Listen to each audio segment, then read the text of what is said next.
Setting up direct deposit on Chime is simple and unlocks benefits like early direct deposit up to 2 days early for qualifying deposits. 3 easy options. 1.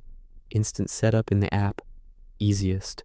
Open the Chime app and tap Move, Set up direct deposit, select Instant Setup, Who pays you, search for and select your employer, payroll provider, gig platform, or benefits agency. Follow the prompts to sign in and complete the connection. 2. Use your account and routing numbers. In the app, go to Move, Set up direct deposit, Account numbers. Note your routing number and checking account number. Log into your employer or payroll portal or benefits site and enter these details as a checking account.